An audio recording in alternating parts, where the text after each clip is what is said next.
എൻ്റെ വീട്ടിൽ നിന്ന് 25-26 കിലോമീറ്റർ ഉണ്ട് സൈറ്റിലോട്ട്. ഞാൻ വർക്ക് ചെയ്യുന്നത് കഞ്ചിക്കോട് ഹൈസ്കൂളിലാണ്. അവിടുത്തെ സൈറ്റ് സൂപ്പർവൈസറായിട്ടാണ് വർക്ക് ചെയ്യുന്നത്. നമ്മളെ പോകുമ്പോൾ തന്നെ സിഗ്നൽ ഇട്ടിട്ടുണ്ടായിരുന്നു. അപ്പോൾ ടൈമിനെത്താൻ പറ്റില്ല എന്നതുകൊണ്ട് ഞാൻ ചെറിയ കട്ട് റൂട്ടൊക്കെ പിടിച്ച് നൈസായിട്ട് സ്കൂളിലോട്ട് എത്തുന്നുണ്ട്. കുറച്ച് പണിയുണ്ട്, കുറച്ചധികം പേപ്പർ വർക്കും, പഞ്ചായത്തിൽ പോകണം, കുറച്ച് പേപ്പറുകളൊക്കെ സൈൻ ചെയ്യാനൊക്കെ ഉള്ളതുകൊണ്ട് വേഗം നമ്മൾ സൈറ്റിലോട്ട് എത്തണം. ഈ ഫ്ലൈ ഓവറിൻ്റെ ലെഫ്റ്റ് സൈഡിലേക്കാണ് നമ്മൾ പോകേണ്ടത്. അവിടെയാണ് ഹൈസ്കൂൾ. ജസ്റ്റ് പോയി കഴിഞ്ഞാൽ ഫ്രണ്ട് തന്നെ കാണും.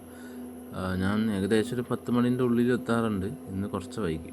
ഞാൻ എത്തുമ്പോൾ തന്നെ ബെല്ലടിക്കാത്തതുകൊണ്ട് സ്റ്റുഡൻസൊക്കെ വെളിയിൽ തന്നെ നിൽക്കുന്നുണ്ട്.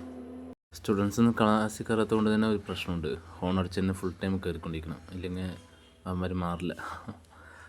ഈ കാണുന്ന പാർക്കിംഗ് ഏരിയൻ്റെ റൈറ്റ് സൈഡായിട്ട് എൻ്റെ ചെറിയ റൂം വരുന്നത്. ചെറിയൊരു ഓഫീസ് റൂം അത്ര തന്നെ. പിന്നെ എത്തിക്കഴിഞ്ഞാൽ ഞാൻ ആദ്യം ടൈം നോക്കി. ഏകദേശം കറക്റ്റ് സമയത്ത് തന്നെ എത്തിയിട്ടുണ്ട്. ഈ കാണുന്നതാണ് നമ്മുടെ സൈറ്റ്. ഒരു പുതിയ ഹൈസ്കൂളാണ് വരുന്നത്. വർക്ക് തുടങ്ങിയിട്ട് ഒരു 6 മാസം ആവണം. ഈ കാണുന്നതാണ് എൻ്റെ ഒരു ഓഫീസ് റൂം. ഇവിടെ തന്നെ എൻ്റെ പേപ്പർ വർക്കൊക്കെ ഞാൻ കംപ്ലീറ്റ് ആക്കുക. പിന്നെ ചെറിയൊരു ചെടിയൊക്കെ ഇവിടെ നട്ട് വളർത്തിയിട്ടുണ്ട്. അതിൽ ചെറിയ മുട്ടൊക്കെ കായ്ച്ച് തുടങ്ങിയിട്ടുണ്ട്.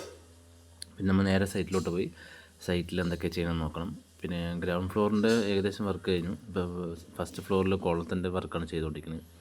സ്റ്റീൽ വർക്ക് കംപ്ലീറ്റ് ആക്കിയിട്ട് കോൺക്രീറ്റ് ചെയ്തുകൊണ്ടിരിക്കുന്നു. കോൺക്രീറ്റ് ഒക്കെ അവർ സ്റ്റാർട്ട് ചെയ്തിട്ടുണ്ട്. അവരും കുറച്ച് നേരത്തെ സ്റ്റാർട്ട് ചെയ്യും. ഞാൻ വന്നിട്ട് ചെക്ക് ചെയ്യാറ് പതിവ്. ഈ ചെറിയ ലിഫ്റ്റ് ഒരു 3 ദിവസമായിട്ട് കൊണ്ടുവന്നിട്ടുള്ളൂ. ഇതിലിപ്പോൾ അത്യാവശ്യം പണിക്കാർക്ക് എളുപ്പമായി തുടങ്ങി.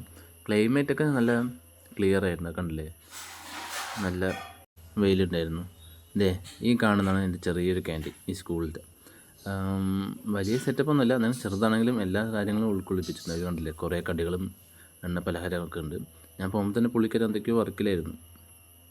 അതൊക്കെ കട്ട് ചെയ്ത് വെക്കുന്ന സമയത്ത് കുറച്ച് സംസാരിച്ചപ്പോഴേക്കും എൻ്റെ കണ്ണ് വേഗം ഉടക്കിയത് ഈ സ്വീറ്റ്സിലോട്ടൊക്കെയാണ്. ഷുഗർ കഴിക്കാൻ കമ്മിയാക്കിയെങ്കിലും കണ്ടില്ലേ, ഈ കമ്പർക്കട്ട ഈ പുളിജാമൊക്കെ നമ്മുടെ സ്കൂൾ ലൈഫിൽ കുറേ കണ്ട് വളർന്ന സാധനങ്ങളാണ്. അപ്പോൾ അതിൽ നിന്ന് കുറച്ചൊക്കെ എടുത്ത് ഞാൻ അവിടെ നിന്ന് നൈസായിട്ട് ഇറങ്ങി. ഇനി കുറച്ച് വർക്ക് ഉണ്ട്. പാട്ട് കേട്ടിട്ടൊക്കെ ഞാൻ കുറച്ച് വർക്ക് ചെയ്യാറ്. അപ്പോൾ അതൊക്കെ കേട്ട് കുറേ എഴുതാനുണ്ടായിരുന്നു. പേപ്പർ വർക്ക് കംപ്ലീറ്റ് ആക്കിക്കൊണ്ടിരിക്കുന്നു. അതിൻ്റെ ഇടയിൽ നൈസായിട്ട് ഓരോ കമ്പർക്കട്ടും മുട്ടയായിട്ട് എല്ലാം ടേസ്റ്റ് ചെയ്ത് നോക്കി. ഈ കാണുന്നതാണ് നമ്മുടെ സൈറ്റിൻ്റെ പ്ലാനൊക്കെ വരുന്നത്. എലിവേഷനും ഫ്രണ്ട് എലിവേഷൻ, സൈഡ് എലിവേഷനും കാര്യങ്ങളൊക്കെ ഏകദേശം പഠിച്ചുകൊണ്ടിരിക്കണം. അതിൻ്റെ ഗ്യാപ്പിൽ തന്നെ കുറച്ച് വേസ്റ്റൊക്കെ ഉണ്ടായിരുന്നു. അപ്പോൾ വേസ്റ്റൊക്കെ നമുക്ക് കൊണ്ട് കളയാൻ പോകാം. സ്കൂളായതുകൊണ്ട് തന്നെ വേസ്റ്റൊക്കെ കണ്ണി കണ്ട അവിടെ വലിച്ചെറിയാണ്ട് കറക്റ്റായിട്ട് അവിടെ വേസ്റ്റ് ബോക്സിൽ കൊണ്ട് തന്നെ ഇടണം. ഇല്ലെങ്കിൽ എപ്പോഴാണ് പരാതി വരുമെന്ന് പറയാൻ പറ്റില്ല. ഈ വേസ്റ്റ് ഇട്ടുകൊണ്ടിരിക്കുമ്പോൾ തന്നെ എനിക്ക് ദാസമാഷിൻ്റെ വിളി വന്നു. പുള്ളിക്കാരൻ കുറച്ച് കോൺക്രീറ്റ് വേണമെന്ന് പറഞ്ഞിരുന്നു. കണ്ടില്ലേ, ഇതാണ് ദാസമാഷ്, PT സാറാണ്. Full time all in all ആയിട്ട് ഇങ്ങനെ നടന്നുകൊണ്ടിരിക്കും. കണ്ടില്ലേ, പിന്നെയും പാട്ട് കേട്ടു. പിന്നെ കുറച്ച് എഴുതാണ്ടായിരുന്നു, അതൊക്കെ എഴുതിക്കൊണ്ടിരിക്കുന്നു. ഇതും കൊണ്ട് പുതുച്ചേരി പഞ്ചായത്തിൽ പോയിട്ട് അതിൻ്റെ സൈൻ വാങ്ങാനുണ്ട്. നമുക്ക് അങ്ങോട്ട് പോകാം. പഞ്ചായത്ത് സ്കൂളിൻ്റെ അവിടെ നിന്ന് ലെഫ്റ്റ് സൈഡിലേക്ക് ഒരു 2 കിലോമീറ്റർ ഉള്ളൂ. ഈ കാണുന്നതാണ് ഗോപാലാട്ടൻ, ഇവിടുത്തെ വാച്ച്മാനാണ്. സ്കൂളിൽ വർക്കിന് വന്ന സമയം മുതൽ ഫസ്റ്റ് പരിചയപ്പെട്ട ആളിനെയാണ്. കണ്ടില്ലേ, ഒരു ചിരി നമുക്ക് ഒപ്പളും കിട്ടും.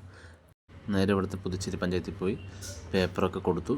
പിന്നെ വന്നു, കൈ കഴുകി ഫുഡൊക്കെ കഴിക്കാൻ തുടങ്ങും. ഉച്ചയ്ക്ക് ചേനക്കറിയും ചോറും സാമ്പാറുമാണ് ഉണ്ടായിരുന്നത്. പിന്നെ അതൊക്കെ കഴിഞ്ഞു. പിന്നെയും പാട്ട് കേട്ടു, കുറച്ച് എഴുതാനുണ്ടായിരുന്നു. രജിസ്റ്ററൊക്കെ കംപ്ലീറ്റ് ആക്കി. പിന്നെ നേരെ ജില്ലാ പഞ്ചായത്തിലോട്ട് പോകണം. ഈ ചന്ദ്രനഗർ കഴിഞ്ഞിട്ടുള്ള ഈ വഴി ഫുൾ ട്രാഫിക്കാണ് ഏത് സമയവും. അതിന്നൊക്കെ ഏകദേശം തപ്പി ഇങ്ങനെ പോകുന്നുണ്ട്. പിന്നെ മെയിനായിട്ട് വെയിൽ, അതൊട്ടും സഹിക്കാൻ വയ്യ. അതൊക്കെ കഴിഞ്ഞ് ജില്ലാ പഞ്ചായത്തിൻ്റെ ഈ ഒരു റൂട്ടിലെടുത്തുമ്പോഴാണ് കുറച്ച് ആശ്വാസം. കാരണം തണുപ്പുണ്ട് ഇവിടെ, കുറേ മരങ്ങളുള്ളതുകൊണ്ട്. കണ്ടില്ല, ജില്ലാ പഞ്ചായത്ത് എത്തി. നമ്മുടെ ബില്ല് അവിടെ ഉണ്ടായിരുന്നു. അപ്പോൾ അത് അന്വേഷിച്ചു നേരെ തിരിച്ച് വീട്ടിലോട്ട് പോയിക്കൊണ്ടിരിക്കണം. കുറച്ച് ടൈം വൈകി, കുഴപ്പമില്ല. എന്നാലും ഇതാണ് എൻ്റെ സൈറ്റിലെ വിശേഷങ്ങൾ.